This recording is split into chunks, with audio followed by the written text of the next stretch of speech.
So your sales team landed a new client. Congratulations. Is your onboarding process up to speed? Is your new client going to appreciate the brand new MSP service they signed up for? Well, today we're talking about onboarding. Onboarding is the most important early process for your clients to really get dialed in, because if you don't have this dialed in, your client's first experience with you might not be great. My name is Adam Hanneman, and welcome to Ramblings of a Geek.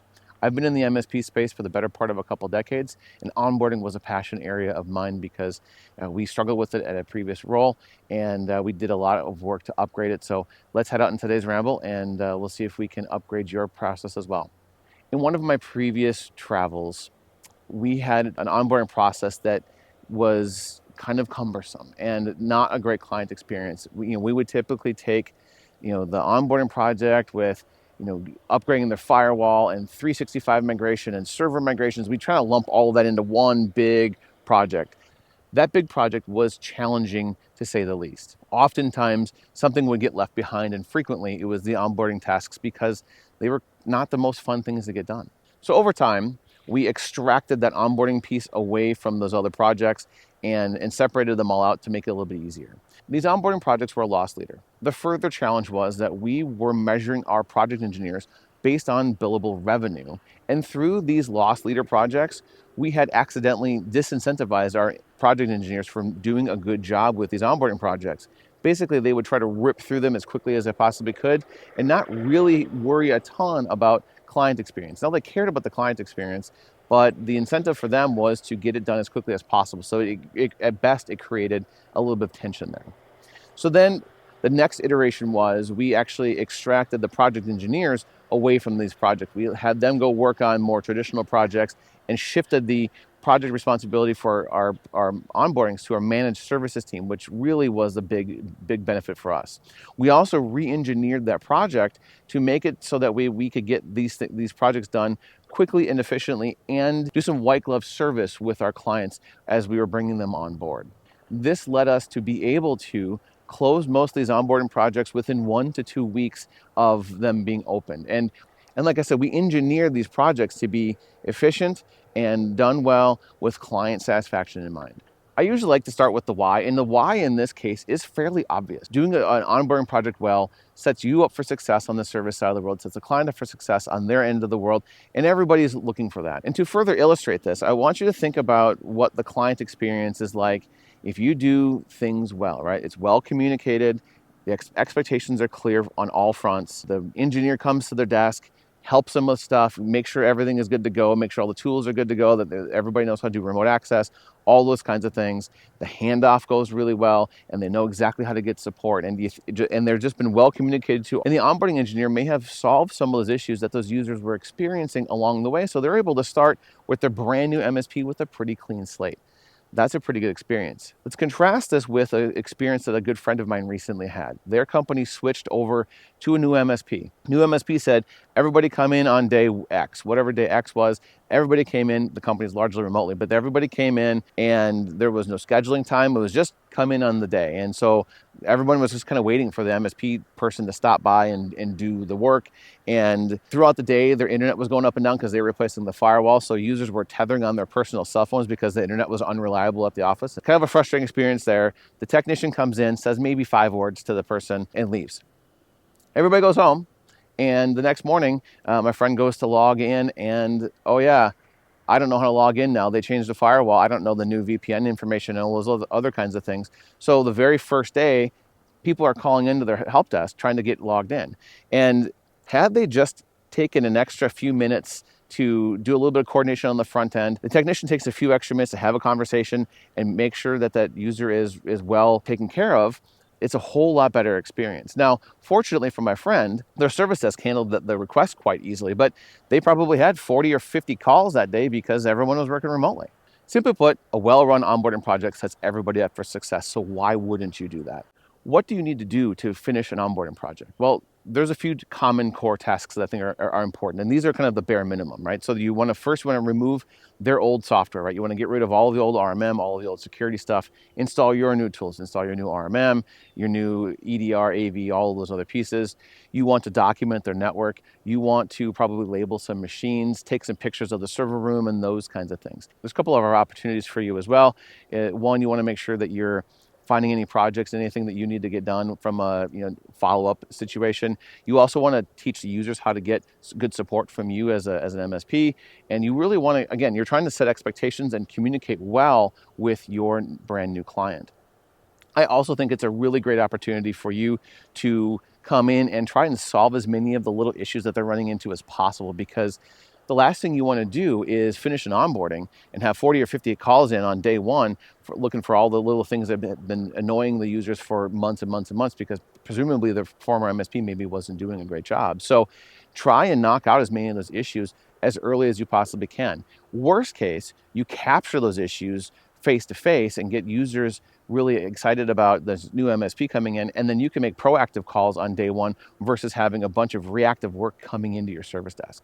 One additional thing here is that I know it's going to be tempting to do 2 or 3 other projects at once. You're going to try and get your firewall in and some of those other pieces, but I really think it's important to focus on the onboarding as an onboarding piece. And so I would try to avoid trying to do 2 or 3 or 4 things all at once. I might do all those other projects first, or do the onboarding first and do those projects as a follow along.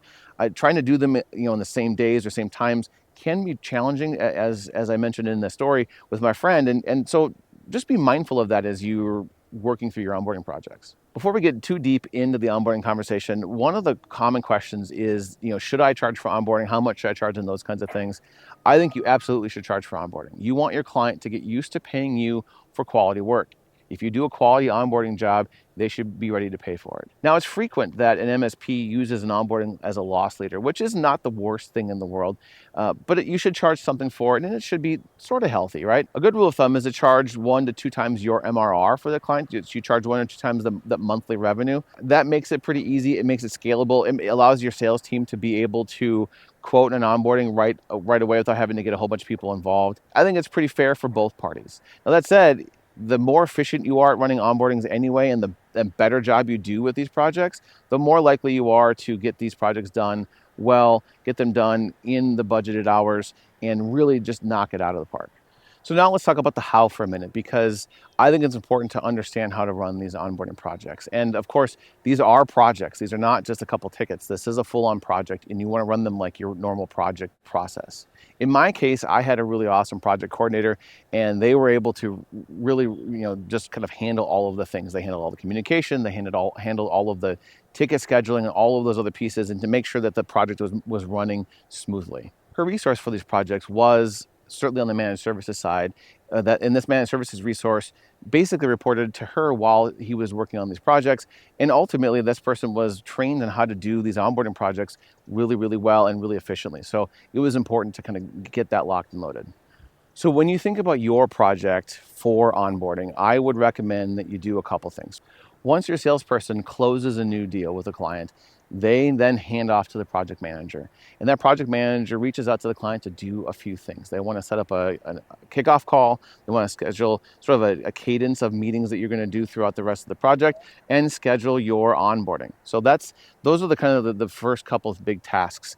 During the onboarding call, I find it really helpful to have a couple slides to kind of walk the client through what the onboarding process is going to look like, and set some expectations, and make it a little bit visual, because it's sometimes easier for clients to understand things when they see it on a screen versus just hearing us talk about it. So have a couple slides together. And because I think running through some slides is so helpful, I'm actually going to jump right in. So let's jump into a quick demo of my slides for your own reference. Okay, so here is a quick walkthrough of my onboarding slides. If you want to have a little bit more in-depth walkthrough, kind of where I actually kind of go into how I might present it to a client, I'll actually link that video up above, because that takes a few extra minutes, and I don't want to make this video be a half hour or something like that. So let's go ahead and get into the slides. So the first slide here is really all about the onboarding process overall, right? We're going to gather information, we're going to document your network, we're going to install our tools, we're going to do some issue cleanup, and the issue cleanup in this case happens to be, as we're doing the tool installation, we're actually kind of querying the users to see what issues they've got, because we're going to try and clean as many of those up as we can before we go live, because it's really smart to try to get the help desk a clean bill of health when they go live. And then of course we'll go live, and we're going to do go live meeting and those kinds of things, right? This is just kind of walking through of the process overall. Then we step into the day-by-day onboarding pieces, right? So the concept here is it's a 5-day from start to finish on the process. Now, it might take a little bit longer if you've got a larger client, or a real complicated client, or your onboarding engineer, whomever is doing this work for you, can't dedicate time for this, but I believe if you give an onboarding engineer, somebody with the right tools, the right skill set, a full week, they should be able to get the vast majority of the onboarding completed within a week. So it starts with that documentation, gathering the data from the client, and building out the documentation standards as it relates to the service desk or help desk life, right? And then the second day, they deploy the tools, remove the old stuff, install the new stuff. I think you do it in person. I don't think this is a thing you do completely, hiding behind your RMM. I think you go out there in the world and actually do the installation, and you meet with the people, and you make some connections that way. Day 3 is all about kind of wrapping up day 1 and day 2. So whatever you didn't get to in day 1 and day 2, hopefully you wrap up in day 3. Day 4 is you work the user issues, right? So you collect that information when you do your tool deployment, when you're going desk to desk. And day 4, ideally you are completing the work for the client, and you're trying to get as many of those issues solved, so that way that when the help desk takes over, they get a clean bill of health. It's a much easier onboard for the help desk, and much more positive for the client as well. And obviously go live, the onboarding person's teaching the help desk people what's going on. You all, the onboarding engineer, account manager, whomever is going to go out to the client and teach them how to get good support. And then the onboarding engineers maybe cleaning up some documentation and those kinds of things, and kind of, wrapping up a couple of issues here and there. Now, what you might find is that the onboarding, the majority of it gets done in these first 5 days, but you might have a couple of, documentation tasks that maybe loop into the next week or whatever. That's fine, as long as you make sure that those things don't get pushed down and down and down and down. So the idea is it's a 5-day from start to finish, ideally. And we found in some of our own experiences that we could do this in about 5 days. So that is the client onboarding day by day, and some of the key tasks. Now, you'll notice that every single day we update the client with what's going on, and we also want to make sure the client understands what they're going to see from us on every single day as well. The important piece of this is making sure you're both on the same page. So here is the checklist. Here's a checklist of a bunch of stuff that we need information from the client. Here's the documentation that, as an MSP, that we're going to actually do and provide for the client and put in our systems. And then here's what the handoff process looks like. It's really just sort of a different view of the process. But the big piece here is that the client needs to take this information and then turn around and give you as much as you possibly can. See the note at the very bottom basically says, hey, we can't start the onboarding process unless you give us the admin passwords and those kinds of things. Because if you don't get any of it, it's pretty tough to get an onboarding going. You can move many things forward if you get little bits and pieces of stuff. But obviously, if you can get that whole list of things from the client, you're going to be in a much better spot. All right, so this last slide is all about the responsibilities for the onboarding. Now, if you are a larger team and you've got multiple people in your company, this slide works out pretty well. If it's just you as an owner operator, or you have a very small team, you may want to adjust these boxes a little bit. But the idea here is you're telling the client what they should expect from you, and who's got what responsibilities within your organization, right? So in this case, the project manager is going to manage the project. They're going to schedule and attend meetings. They're going to manage the schedules and make sure communication is happening, right? That's pretty straightforward stuff. The onboarding technician is going to kind of do all of the work, right? They're going to document the network. They're going to deploy the tools. They're going to label computers and equipment and those kinds of things. They're going to capture user issues. They're going to hand off to the support team. That's just the job that they're doing. They're just kind of doing the day-to-day work to kind of get this onboarding from start to finish. The account manager is going to be part of the conversation, and really the onboarding is a handoff from sales to account management and support. So the account manager is going to be involved all the way through. They're going to at the very end, they're going to actually schedule the first SBR with the client and make sure that that's all set up and ready to go. And of course, the client is responsible for providing information to the MSP, attending meetings and facilitating staff availability and setting expectations with the rest of the staff as it relates to the onboarding, right? This is just sort of this kind of shared responsibility matrix that I think is important for the client to understand, especially. So that wraps up these onboarding slides. I'm going to go ahead and send it back out to the sunflower field and wrap up the rest of this video. One of the most important pieces of this kickoff call is to make sure that your client users know what to expect. One of the things that I've heard in my tenure from a number of clients is they really hate IT being done to them. So you want to work with them and set expectations early, and everybody will be much happier for it. So after the kickoff call and all of those things, it's time to execute on your project, right? So you assign all the tasks out, you do all the pieces, and you send your engineer out to do the work. I believe that onboarding is a full contact sport. I don't think it's wise to sit behind your RMM and try to do everything remotely. Now, yes, you should automate as much of the stuff that you can automate, but I think you really lose something if you don't go desk to desk and meet with the users and talk to them and just show them that you care about their service, show them that you care about their experience with you as their brand new MSP. And sometimes the scripted stuff doesn't work quite like you expect it to. And sometimes removing some of the old tools and some of that stuff takes a little bit more hands-on maintenance anyway. So I don't see the downside of going to desk other than it takes some time. And I think this is time well spent. As part of these conversations, I think it's really important to try to capture as many of the outstanding issues that every user is having and set the expectation that you're not just going to solve them right then and there, but you want to capture them as you go desk to desk so that way you can create the tickets and do all those other pieces. In fact, what my onboarding engineer used to do was capture all the information, send the information over to somebody on the service desk, and they would enter the tickets. And later on in the onboarding process, on day 3 or day 4, they would try to go back and try to solve as many of those issues as they possibly could. So that way, again, they're not inundating the service desk on day 1 of go live with a bunch of issues that are going on. So you work your way through the project, you do your documentation, you deploy your tools, you talk to the users, you do all those things, and you kind of check off all those boxes. I think there's a couple things to call out quickly. The first thing is you really want to have your documentation standards locked and loaded, right? You want your onboarding engineer to show up and document things to the fullest extent of your expectations and standards, and make sure that that's an easy thing for them to do. The harder you make documentation, the more likely it is to not get done. So make it easy, set expectations, give them some templates, and just allow them to kind of rip through it quickly, but not so quickly that they skip things.